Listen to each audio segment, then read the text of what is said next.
Thank you for waiting. I finished checking your adventurer handbook. Here are your commission rewards. We have no other urgent commissions on the books at present. Thank you for all your hard work lately. Perhaps you two could consider taking a vacation. Amazing! Paimon never thought we'd end up having downtime and not cry. Things were pretty hectic when we first got here. Everywhere you looked, it was either the wild hunt causing chaos or the Fatui stirring up trouble. It felt like this whole region was one giant slime in a barrel, ready to go boom at any moment. That's right! Another win for Tibet's top duo! Ah, yes. Are you two aware that the Moon Prayer Night is soon to take place? Oh, yeah! Lama told us that was coming up soon. Wait, why do you mention it, though? Do people in Nasha Town celebrate it, too? Paimon thought it was just for Moon Goddess worshippers. You're partially right. Most people in Nasha Town just see the festival as an opportunity to do business.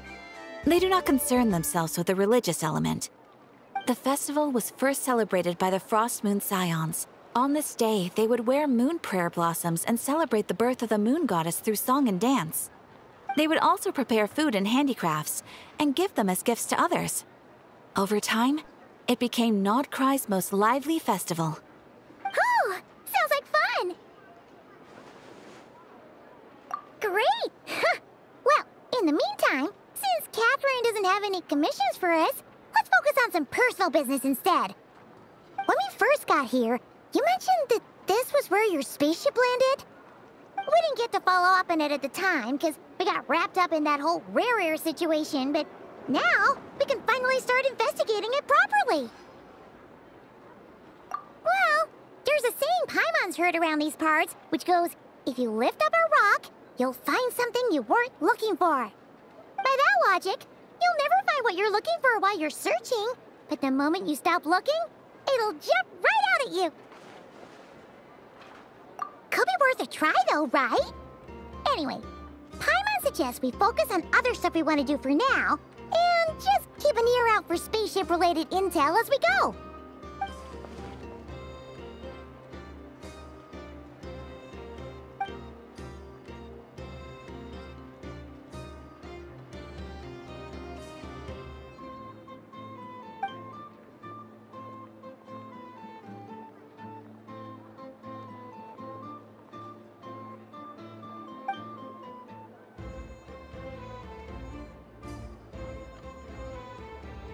What's wrong? You look super serious all of a sudden. Huh? Paimon gets why you'd be concerned about Columbina, but what does the doctor have to do with anything? Oh, that's true. And now that you mention it, we're definitely overdue for a showdown with the Fatui. It is weird that he hasn't shown himself this whole time. What could he be up to? True. Paimon would much rather deal with Marionette anyway. She says the meanest things, but when it comes down to it, she doesn't seem like a bad person. Maybe it's the pressure of being a Fatuse? Especially as a Harbinger. Does she feel like she's gotta act tough to keep up appearances or something? But then, every time we headed out with Rarier, she always wound up having to repair Polonia and her other robots. That's gotta sting. Losing face always hurts more for people who care a lot about their image. She's probably still furious about it.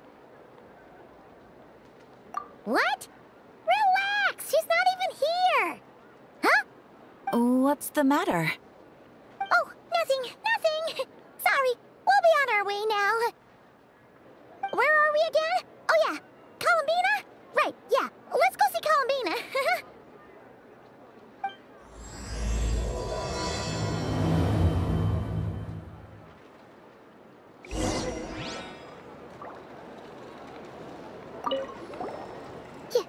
You won't snitch on us, will you? I'm not entirely sure what you're talking about. But rest assured, I protect client and adventurer confidentiality as a matter of principle. Phew! That's a relief.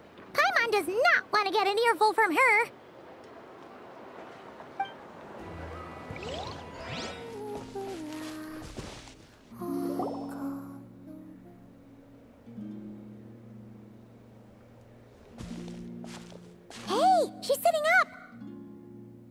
just me sitting here a rare sight? No, we just thought you'd be resting. Perhaps I would have been, were it not for the sudden arrival of some unexpected guests. Not that I consider it a disturbance. After all, you are the only ones who are free to enter. Would it not be a little unfriendly of me to lie down while we speak? I didn't realize you put so much thought into little things like that.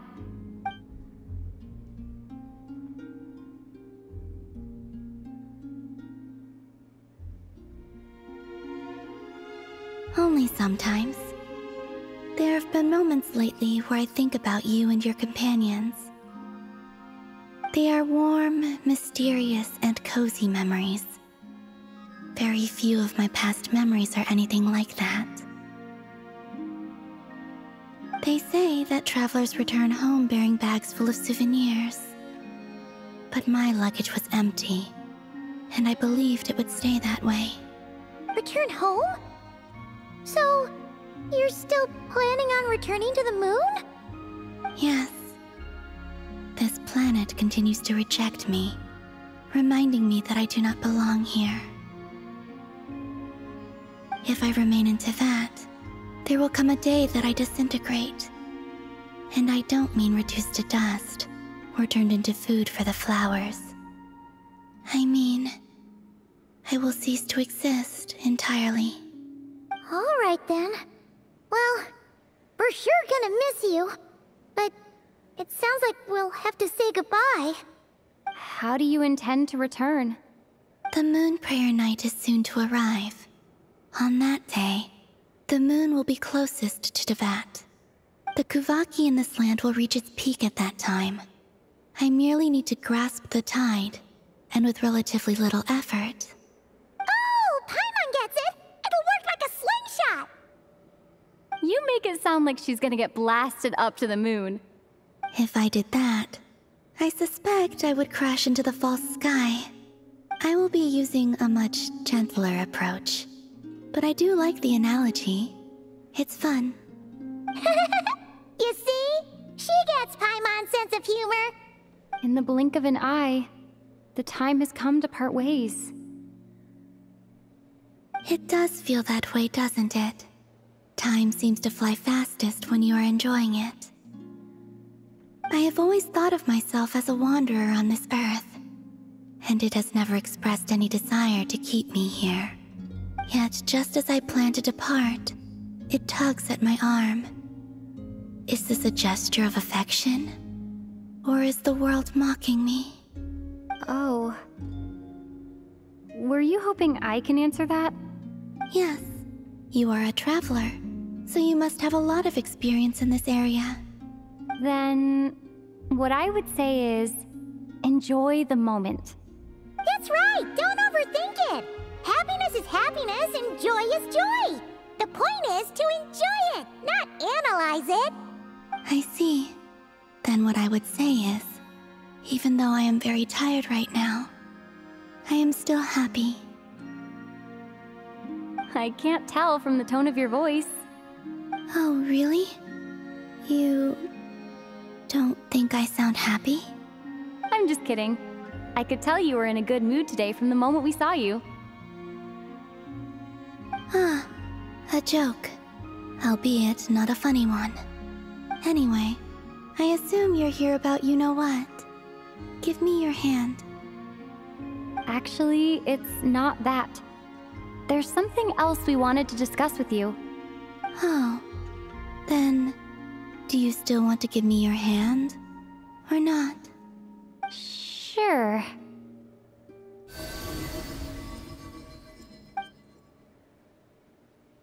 Thank you. So, I've heard that in the Moon Prayer Nights of the past, people here would hold celebrations in the Moon Goddess's honor. Since you helped so much in our fight against the Reihir of Solnari, I think you deserve a farewell party before you return home. I haven't asked everyone else for their opinions on this yet, but I'd like to invite you to join the upcoming Moon Prayer Night. I've never joined a Moon Prayer Night before. I'm not sure what I would even do. Oh, don't worry about that! We take care of everything! all you need to do is show up. Of course, there's no need to force it if you're not feeling strong enough. It's just, this kind of felt like a golden opportunity. But they call me Kutar, and the Fatui have an arrest warrant out for me. I shouldn't appear in public right now.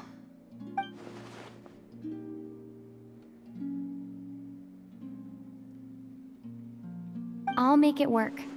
You have my word. Yeah, we got your back. Well, she does. Paimon's actually not too sure what she's planning. All right, if you're sure. I will not refuse your invitation. I suppose it wouldn't hurt to pack a few more sights from this world into my suitcase before finally learning what my homeland looks like. Oh, if you see Lauma, please tell her that my answer to the question she asked me is neither yes nor no.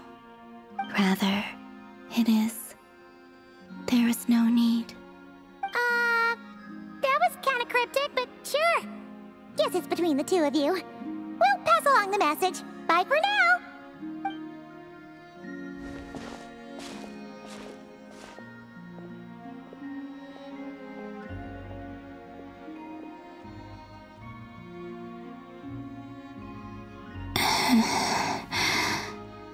And also, I do not know.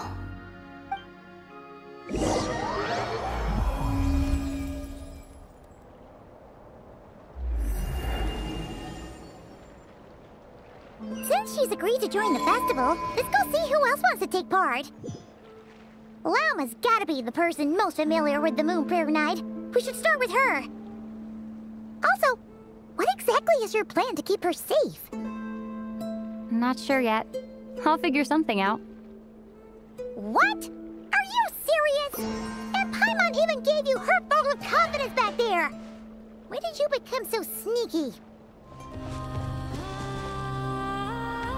Hey, Lauma! It's us! Huh? Varka? What are you doing here? Beats me. I had a bit too much to drink last night, and when I woke up, I was on Hisi Island. Mr. Varka is helping to oversee Nasha Town's preparations for Moon Prayer Night. He is here to go over some details regarding the decorations and custom cloth designs. Right, yeah, that too. What do you mean, that too? Yes, celebrating this festival is a long-held tradition here in Nodkrai. On this day, the crescent moon at the top branches of the verdant crest turns into a full moon, and the moon prayer blossoms bloom with a special radiance. Our people take these to be blessed omens. It's an especially welcome event coming off the back of all that nasty business with Rerir. Everyone got put through the ringer recently, and now they're looking to turn their fortunes around.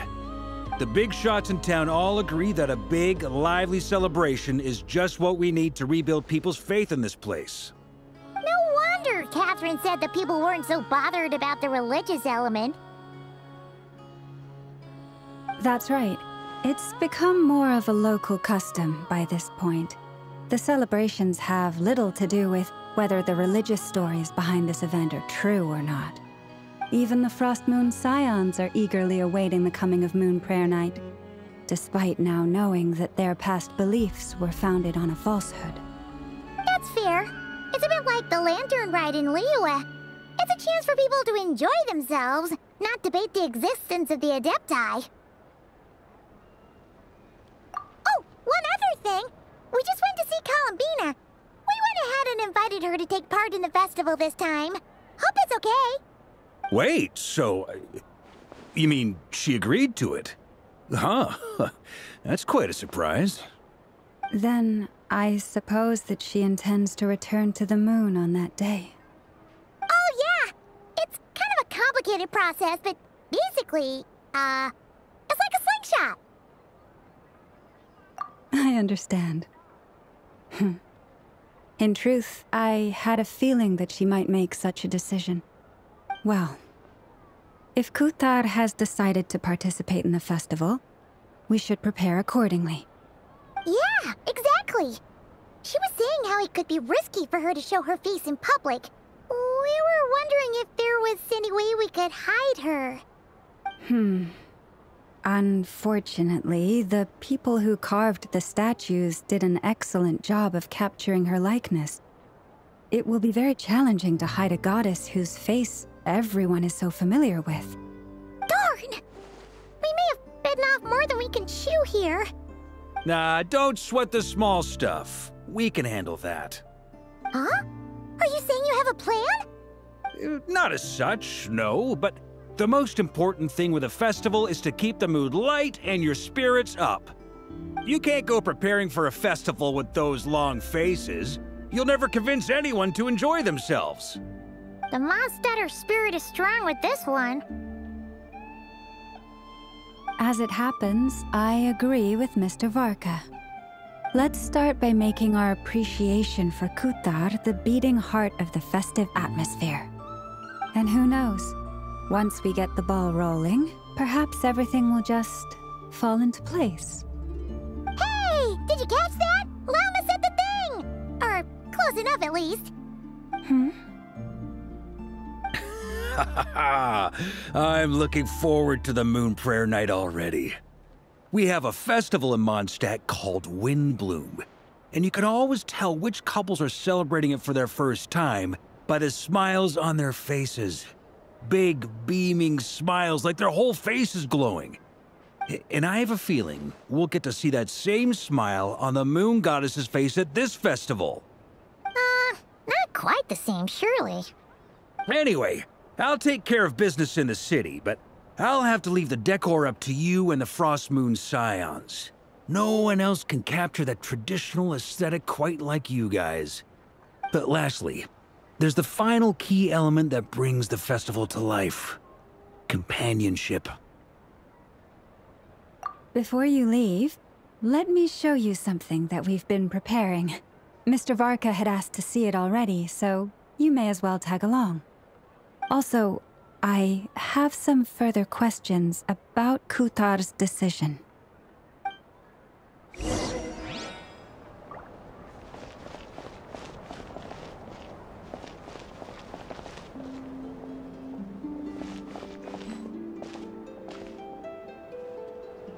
Huh!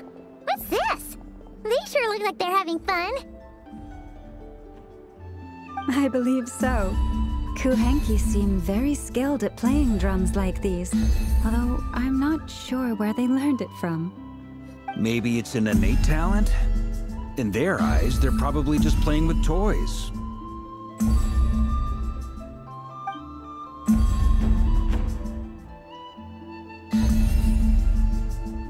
Wanatar! You want to play too?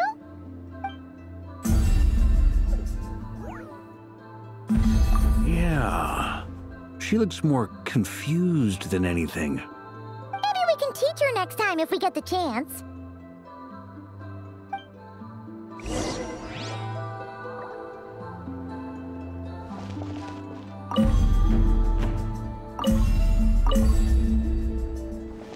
What are these floaty things? Moon veils.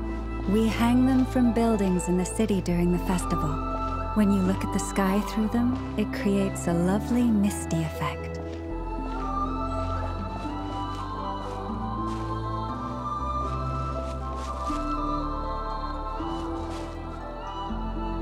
Everyone seems hard at work. They're preparing items for Moon Prayer Night. For instance, the sculpture being made over here, Mr. Varka and I were just finalizing the details of where it will be placed. Ah, there she is.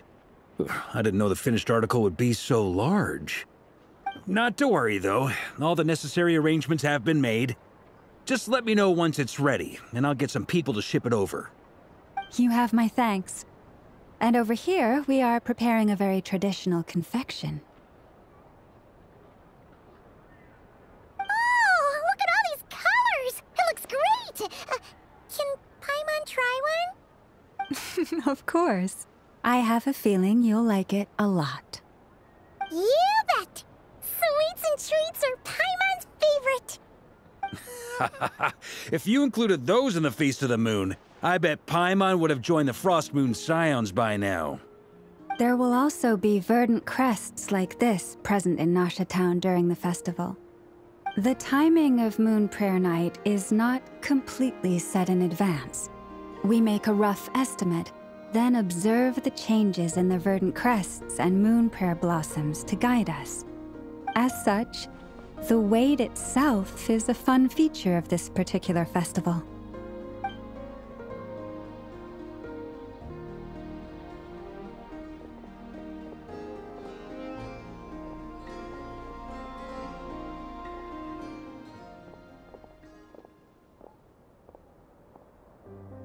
Let's talk here. To tell the truth, I am very surprised to hear that Kutar is willing to participate in the festival. I once asked her if she'd be willing to stay with the Frost Moon Scions. I could introduce her to everyone, and we could be a family to one another. She did not answer, but she has not appeared here since. I took this to mean her answer was no. But if that were the case, she would not have accepted this invitation.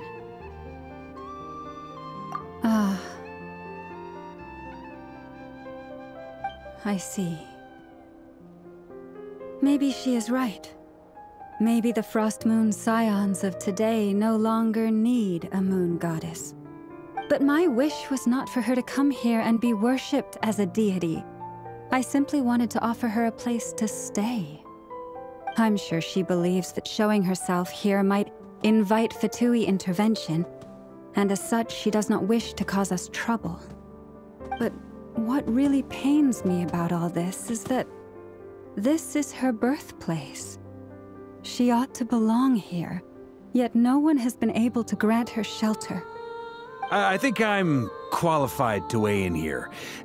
When someone's about to depart on a long trip, what they need is blessings, not burdens.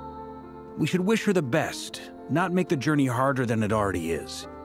Anyway, she's agreed to attend, hasn't she? All we need to do is simply respect her decision. I see your point. Yes, she will soon depart after all. Our job is to leave her with some happy memories. Besides, who's to say her journey to the moon is a one-way trip? It's not like she can't come back and visit if she wants, right? Paimon agrees wholeheartedly. Festivals are all about having fun, so let's keep it simple. All right, I'm gonna head back to Nasha Town soon. Want to come with? I'm guessing you have some other folks to visit there. Sure thing, let's go! Bye for now, Wilma! Thank you all. Goodbye.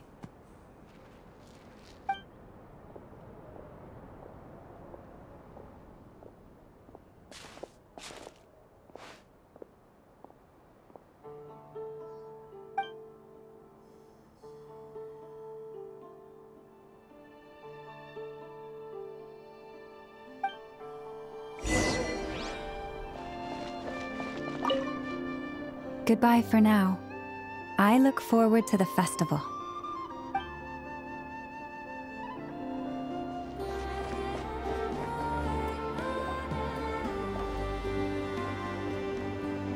Huh?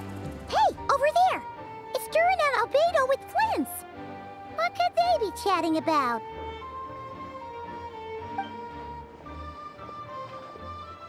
Your guess is as good as mine. Ah, Grand Master, and the Traveler and Paimon. Hello there. It's been a while. Perfect. We have some new volunteers for our investigation. Wait, let me guess. The righteous Lightkeepers are finally ready to hunt down the Abyssal Dragon? Haha. Yes, that too. Yeah, right! Oh, wait! Why does everyone keep saying that too? Well, to be precise, the facts match, but not the causality. Wait, so I guessed right? Half right! Don't act so impressed with yourself. Maybe I can explain. we ran into Mr. Flint's north of Nasha Town. At that time, we just noticed a few abyssal creatures out in the wild, but the strange thing was, I didn't detect any traces of abyssal energy on them at all. On closer inspection, we realized that they were not real monsters, but something akin to reflections in the water, or perhaps a mirage. Huh? What do you mean? Like, you could see them, but not touch them? Exactly. It was very peculiar. They roared and tried to attack us, but we could not make any physical contact with them. I think I've heard of things like that happening in Nodcry before, but I don't know much about it. Yes, it's a known phenomenon. Mirage-like illusions tend to appear in Nodcry in the run-up to Moonprayer Night. From a distance, they appear quite real. I myself thought that Misters Durin and Albedo were locked in battle with abyssal monsters when I first arrived. But after sharing intel and investigating a little further, we can confirm that these illusions are harmless. There is no great cause for concern. All the Mirage stories I've heard are either animals, rocks, or small houses.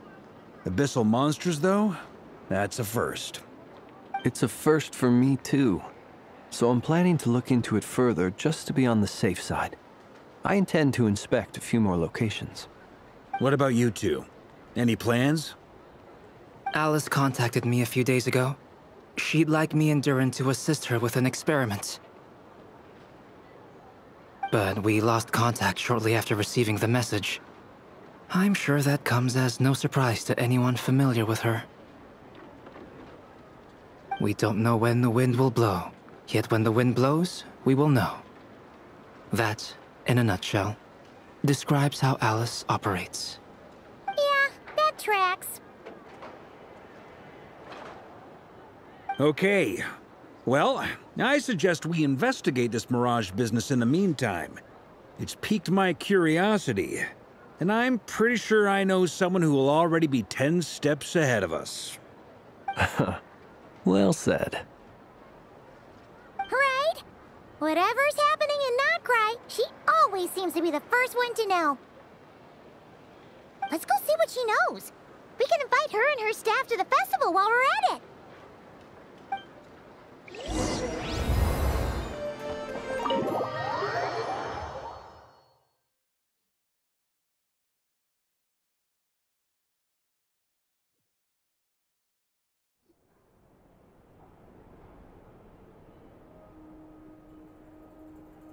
You're right, I have noticed. There's certainly something a little fishy about this situation. Only a little, though. Records indicate that this phenomenon can occur in the days before and following Moonprayer Night. That said, it has always been a rare sight in the past. The odds of encountering these phantoms are similar to looking up in the night sky, happening to see a shooting star, and managing to make a wish before it disappears. But this time, either everyone's getting lucky, or they're appearing far more frequently than usual. Yehoda's out gathering intel as we speak. In the meantime, let me check off some points of interest. First, the Abyss. The ones we saw seem to be abyssal monsters.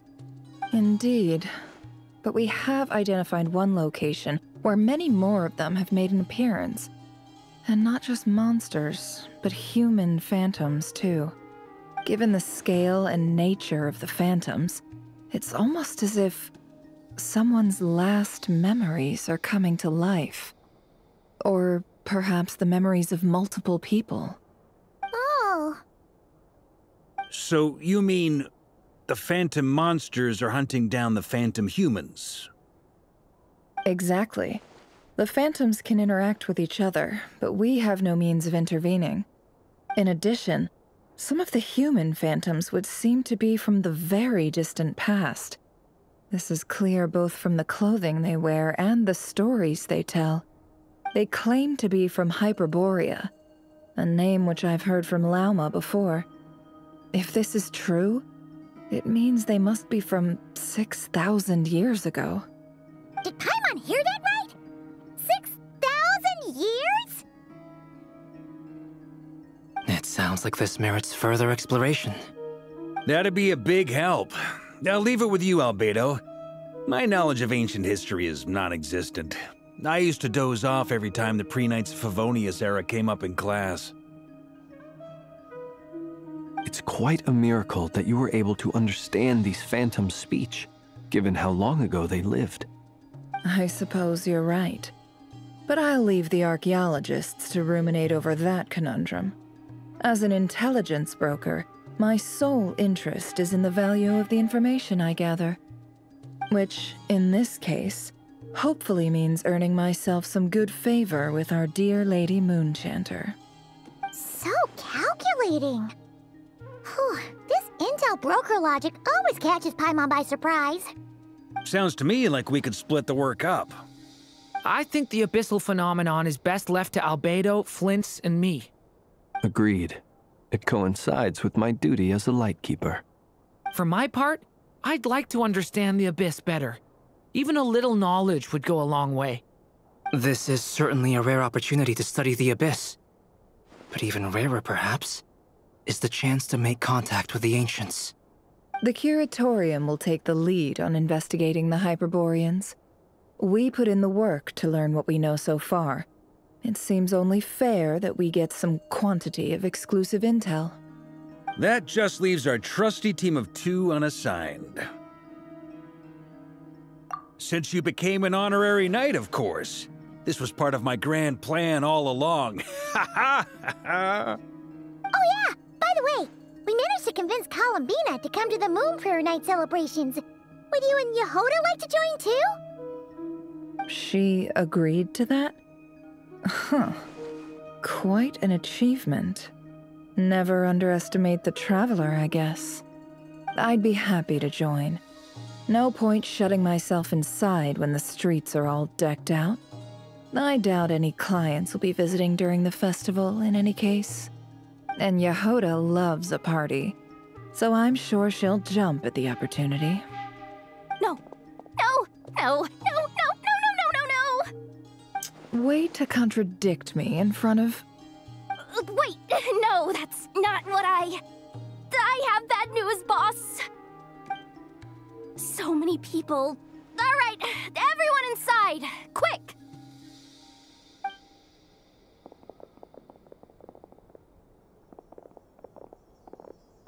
This is gonna sound crazy, but hear me out.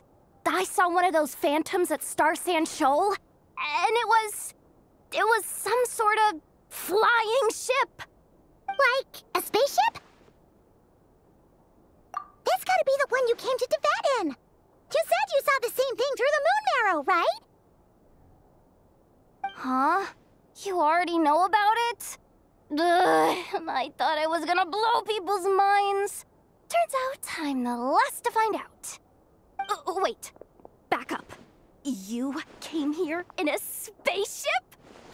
Now my mind is blown! What's it like on the inside? Was it like flying through space? I want to know everything! Yep, exactly. Huge discovery. You're the best, second best intel broker in the world. After your boss, of course. Wow. Really? Well, I don't know if I'm all that, but... I guess that decides where we're heading next.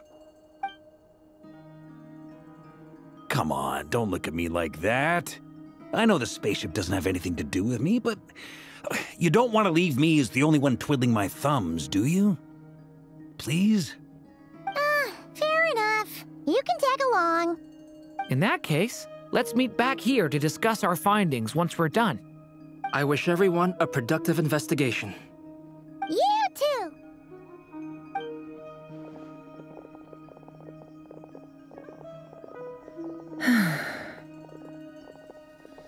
What's up, boss? Aren't we gonna head out? Tell me, Yehoda, when did the Curatorium start giving out intel for free? Oh, sorry, boss.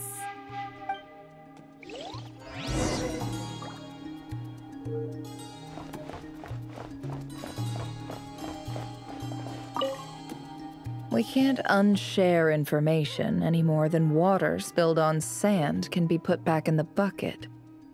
I'll just have to balance the books some other way. Please, boss. There's gotta be another way. Who knows? Depending on what they find, maybe this will work in our favor.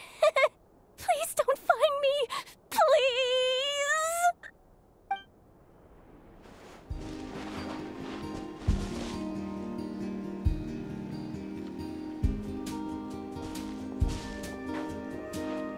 Wow, what do you know? Yehoda was right on the money.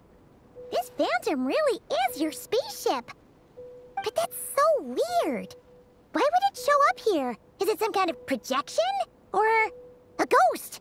Like, maybe it no longer exists, but somehow it left an afterimage? Ah, you're already here. Miss Lauma, what a surprise. I thought you were busy with festival preparations. I was, until one of our people informed me that a strange sight had appeared at Starsand Shoal. No one's ever seen something quite like this before. I thought I should see it for myself. Same here. Oh, so we heard that these things appear around the festival period.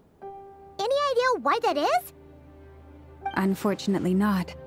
We have very limited information about them, since they can't be interacted with.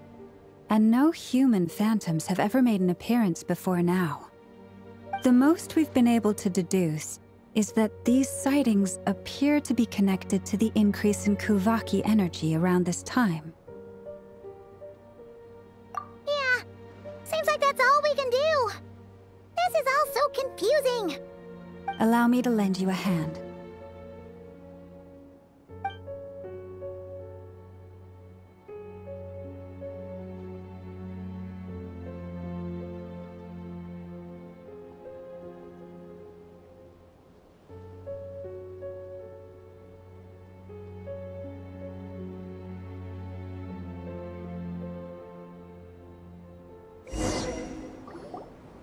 Everyone, our friend here should be able to provide us with some information. Is that a phantom Rhymehorn deer? I've heard about how the Frostmoon Scions live in harmony with the animals and can even communicate with them. That's coming in handy now, for sure. Okay. Yes, I understand. Then how about this?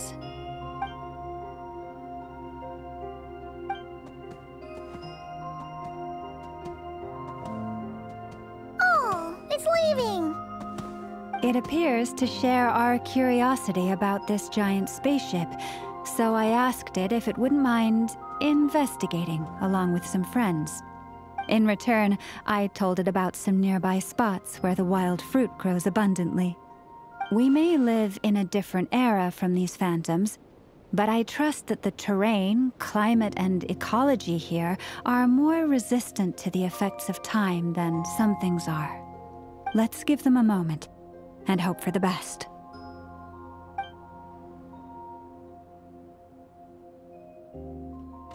All back together? Must have been a lot of fruit. Indeed. Now let me ask them some questions.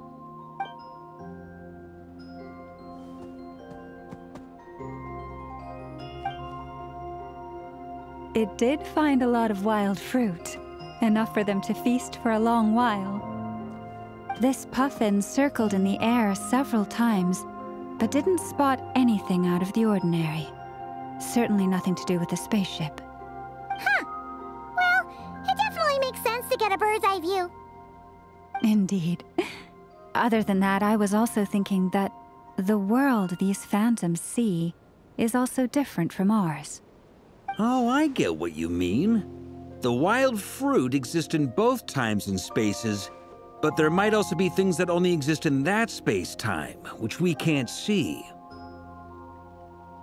Good point. Great thinking, Lauma. Blunthorn rhinos can use Kuvaki to shift great rocks, but this one says it couldn't get that ship to budge by even an inch. The sniffer mole tried too, but despite being a skilled digger, it could not get through. They say that the spaceship looks robust and undamaged. It seems completely impervious to any and all attacks. Whatever lies within is well defended from harm. So, just like us humans, there was nothing they could do about this spaceship either. Yes. Still, they deserve our thanks. We are grateful for all your efforts, dear friends. Now go, and enjoy your feast. I've noticed some other human phantoms gathered nearby. Come on, let's go talk to them.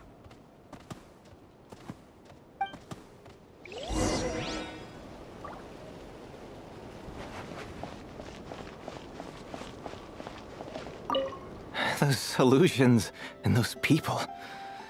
It's all a little creepy, don't you think? Nah, all part of the festive atmosphere.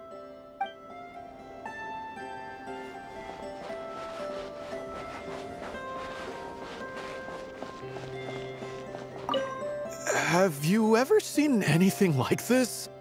Nope. Never seen or heard anything this weird.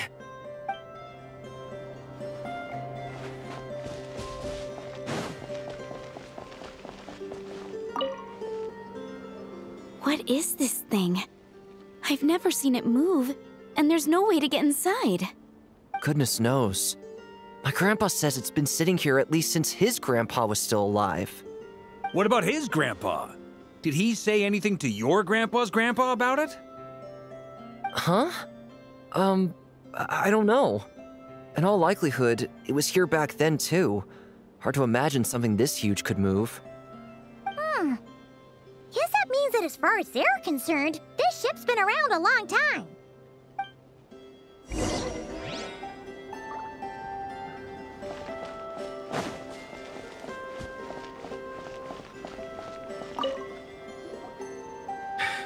Come on, brothers.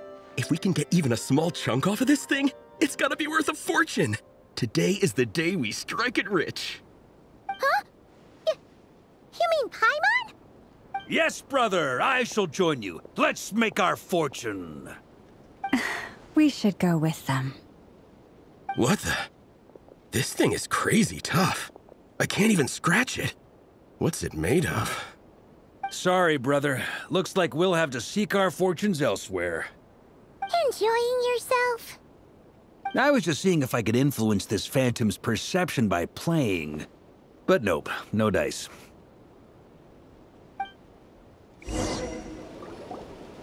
I'm sure we're all starting to build up an idea of what's going on here now that we've spoken to some of the people. These phantoms are reenacting real historical events in Nodcry. It's almost like we're in some kind of interactive stage play. We can talk to the actors, but the plot is fixed, and we can't influence it. It makes sense. History is set in stone. The objective facts of the past cannot be changed. Paimon totally thought you were just goofing around earlier. But actually, you were doing some serious investigating. Of course I was. Anyway, at this point, I think we're forced to conclude that although the Phantom spaceship is right there in front of us, we aren't going to learn much about it from these people.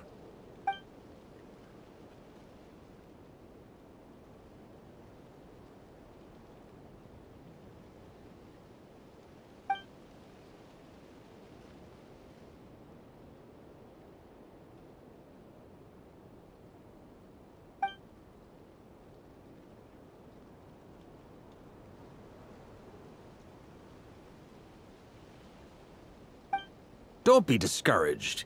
If nothing else, this is proof of the ship's existence. And think about it. So many people tried to hack their way inside, but no one could get the door open. It's made of very tough material. To me, that says that we'll either find the ship itself or the story behind it. It's just a matter of time. Huh. Every now and then, when Varka gets serious, he actually does seem like Grandmaster material for once. I wonder how the others are doing. Let's head back for now. Sounds good. Also, drinks are on me if Team Knights of Favonius is the first to finish. Wait, we have a team name now?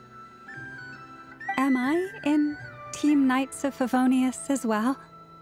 You're very welcome to join. We've even got a cathedral ready for you. Isn't that technically blasphemy? You wouldn't dare make a joke like that if Barbados was in earshot. Nah, I'm sure Barbados doesn't mind a little harmless blasphemy once in a while.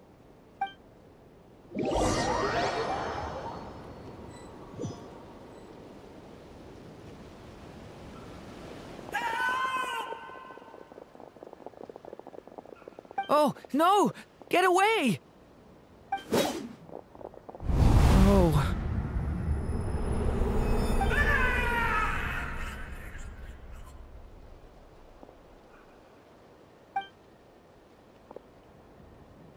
I know it's hard to stomach, Mr. Duran. But as I'm sure you've noticed, there is nothing we can do to intervene in that which unfolds before us. But we have to at least try. And try you have. But are you aware of how many unsuccessful attempts you've made now? I wasn't keeping count. I'm afraid this is the 39th failure so far. Or the 5th if we're only counting this particular victim. There are no indications that these phantoms may be altered in any way. You seem to have calmed down a little. I'll make us a fire. You should rest and have some water.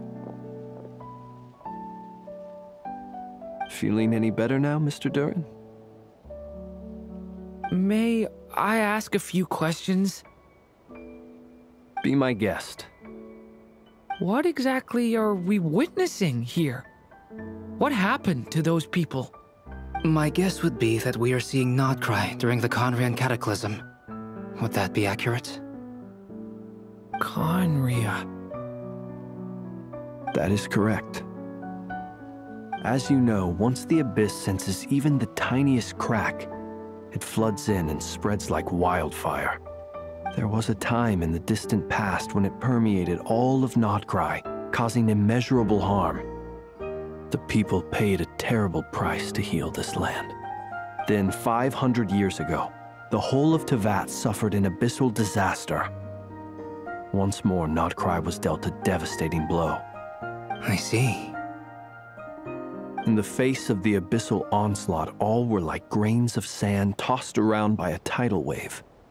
Be they human, fae, or god. The moment you witnessed is but one drop in a whole ocean of catastrophe. All right. I guess that answers my second question, too. I wanted to know why there's nothing I could do to help them, and that's because what we are seeing is history. That would be my guess as well. As I understand it, history and fate are not all that dissimilar. The latter may be unseen to us, but both are immutable. Yes. Fate was determined long, long ago. I still have a couple of other questions for you, Mr. Flintz. You mentioned more than one abyssal disaster that has struck this land in the past.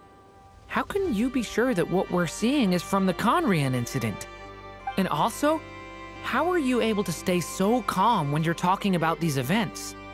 From everything I know about you, you're not cold or ruthless, and you're not indifferent to the suffering of others. Alas, I am forced to show my age. I must be 600 or 700 years old by human measure. Wait, so you... One is not easily moved by history when one has witnessed the truth firsthand. I'm sorry. You needn't apologize. Your passion is a good thing to have. Treasure it, because someday you may find it in terribly short supply. Now, at the risk of offending you, I have a question in return. Your curiosity toward the Abyss, is it born from hatred or because you sense its call? I only ask because I kept a fragment of Rarir's body in my lantern for a short time. Specifically, his heart. So I know what a burden it can be to carry the abyss with you. And I hear its power growling from somewhere within you. In my eyes, your mere existence is a miracle. My honest answer is... I don't know. I don't think I have the confidence to say for certain. What I will say is the abyss is not the only issue that haunts me. Even before I became who I am today, the question dogged me constantly. Should I even exist at all? My doubts remain unresolved. But when we fought Rarir, something became a little clearer to me. Sometimes it is the darkness within us that allows us to achieve the impossible. I certainly got the sense from your 39 attempts that you were trying to achieve the impossible. It sounds like you've resolved to see the truth for yourself. Absolutely. In that sense, he and I are quite similar. Then I wish you every success. I look forward to the day of your transcension. Well, if everyone's caught their breath, I suppose we should head back. Oh, and one last thing. I'd appreciate if you kept our discussion about history a secret.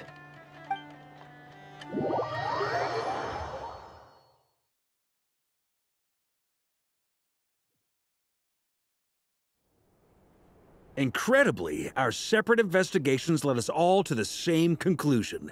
Hooray for consensus! Yeah, but we barely learned anything, though.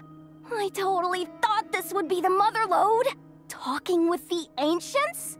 I mean, come on! But nope. All we got was useless snippets of conversation. And all this stuff about moons and hyperopia. What a load of baloney. Seems like people back then had a few screws loose. I understand your frustration. We found the same issue. Each phantom only showed a very brief moment in time. There isn't much value to be found in these miscellaneous fragments of a civilization's history, no matter how glorious it may have been. If there's a silver lining, it's that these phantoms are harmless to the present reality. They shouldn't get in the way of the festivities. Paimon agrees. And not just because it's the first thing she understood in this whole conversation. You look disappointed, Nefer. Is something the matter? What do you think? We all worked our tails off, but the only one to gain anything from it was you, Lady Moonjanter. Well, please do share the Hyperborean records with me. I will gladly inscribe them in our people's documents. Oh, duh! Yeah! That was it! Hyperborea! Hyperborea. I'm serious. Only an expert in the Frostmoon Scions and their history can turn these records into valuable research material. The alternative is to let them gather dust on the Curatorium's storage shelves until the pages turn yellow. Nefer, you're wise enough to know that cooperating and sharing the profits is the best course of action here. Well, that goes without saying. Sure, let's do that. Huh? But didn't you say we aren't supposed to give out intel for free? Sorry. Shutting up. Now is not a good time to push Nefer's buttons. Anyway, back to Moon Prayer Night. I'm thinking that we should prepare something a little special, aside from the usual decorations and so on. You mean a parting gift? Can't go wrong with food. Although, does food go bad on the moon? Perhaps a lantern would be a better choice. It might be dark up there. It could prove difficult to light a lantern on the moon. Magical stones might serve that purpose better. What about a clockwork mecha model from Fontaine? I've got a whole bunch at home. I use them for fighting practice in my free time. None of these sound like things she would be even remotely interested in. But we don't interact with her enough to know what she likes. Yeah. It would really save us the guesswork if someone could find out what she's into. Wait, what the? Traveler? They're all looking at you. Great! Haha, problem solved. Now, I need to stop by Dory's. Gonna need her help sourcing a bunch of stuff for the festival. Then let's leave it there for now. We all have our own business to attend to. Traveler, if you find out what Kutar likes, let us know right away.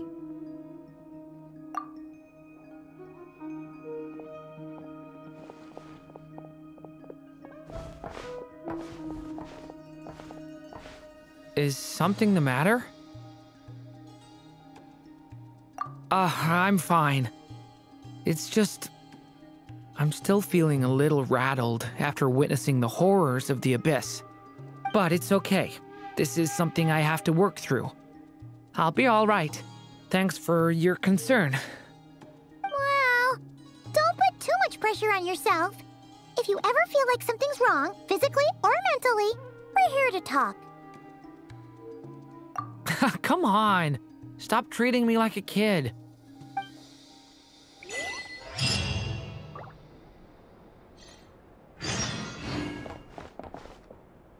Which is why we need a lantern guaranteed to work on the moon.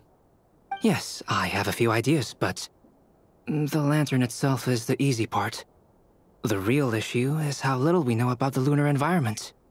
Wait, you two are serious about this? Let's just say I'm intrigued by these shining magical stones that Mr. Albedo has mentioned.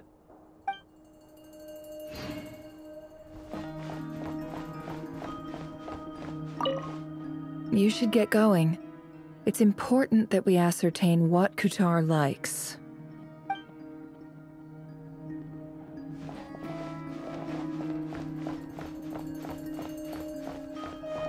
Could you do me a solid and try to smooth things over with Boss Neff?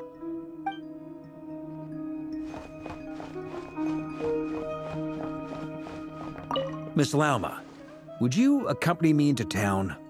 I think it'd be best if you saw the Frost Moon Scion's decorations for yourself. Very well. Let's go.